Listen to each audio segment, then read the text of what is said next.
सभी को राधे राधे।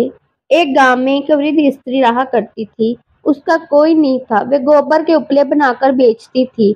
उसी से अपना गुजारा चलाती थी। उठते बैठते कृष्ण नाम जप किया करती। यहाँ तक उपले बनाते समय भी उस गांव के कुछ लोग उसकी भक्ति का उपवास करते। एक दिन तो उन दुष्टों ने एक रात उस वृद्ध स्त्री के सारे उपले चुरा लिए। आपस में कहने लगे कि अब देखे कृष्ण कैसे इनकी सहायता करते हैं। सुबह जब वे उठी तो देखती है कि सारे उपले किसी ने चुरा लिए। वे मन ही मन हंसने लगी और अपने कान्हा को कहने लगी, पहले माखन चुराता था और अब मटकी फोड़ गोपियों को सताता था। अब इस बुढ़िया के उपले छुपा मुझे सताता है। ठीक है जाने तेरी इच्छा। ये कह उसने अगले दिन के लिए उपले बनाना आरंभ कर दिया। दोपहर हो चली तो भूख लगी, पर घर में कुछ खाने को नहीं था। जो गुड़ की डली थी अंत एक अपने मुंह में डाल पानी के कुछ घूंटे लेने चले गई।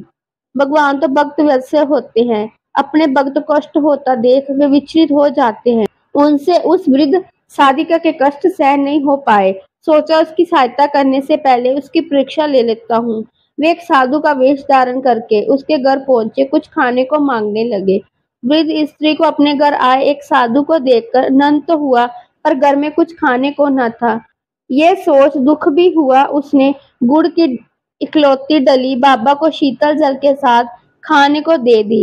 बाबा उस स्त्री के त्याग को देखकर प्रसन्न हो गए और जब वृद्ध स्त्री ने बाबा को अपना सारा वितराग सुनाया तो बाबा उन्हें सहायता का आश्वासन दे चले गए। गांव के सरपंच के यहाँ पहुंचे। सरपंच से कहा, सुना है इस गांव के बाहर जो वृद्ध स्त्री रहती है उसके उपले किसी ने चुरा लिए हैं। मेरे पास एक सिद्धि है, यदि गांव के सभी लोग अपने उपले ले आए तो मैं अपनी सिद्धि के बल पर उस वृद्ध स्त्री के सारे उपले अलग कर दूंगा। सरपंच एक भला व्यक्ति था, उसे भी वृद्ध स्त्री के उपले चोरी होने का दुख था। उन्होंने साधु बाबा रूपी कृष्ण जी को बात तुरंत मान ली और गांव में ढिंढोरा पिटवा दिया। सब अपने घर के उपले तुरंत गांव की चौपाल पर लाकर रखे। जिन दुष्ट लोगों ने चोरी की थी उन्होंने भी वृद्ध स्त्री के उपले अपने उपलों में मिलाकर उस ढेल में एकत्रित कर दिए। उन्हें लगा कि सब उपले तो एक जैसे होते हैं, साधु बाबा कैसे पहचान पाएंगे। दुर्जनों को ईश्वर की लीला और शक्ति दोनों पर ही विश्वास नहीं होता। साधु वेशधारी कृष्ण जी ने सब उपलों को कान लगाकर वृद्ध स्त्री के उपले अलग कर दिए। वृद्ध स्त्री अपने उपलों को तुरंत पहचान गई और उसकी प्रसन्नता का तो ठिकाना ही नहीं था।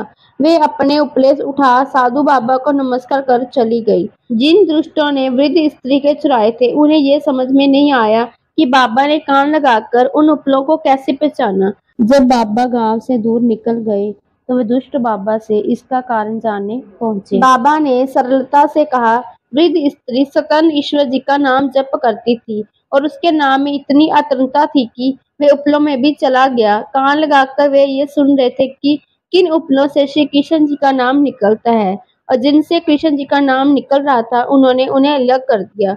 ये है नाम जप का परिणाम। हमें भी व्यवहार के प्रत्येक कृत्य करते समय नाम जप करना चाहिए। इससे हम पर ईश्वर की कृपा होती है, संकट से बचाव होता है। जय श्री कृष्णा। अगर आपको हमारी वीडियो अच्छी लगे तो प्लीज चैनल को सब्सक्राइब कीजिए।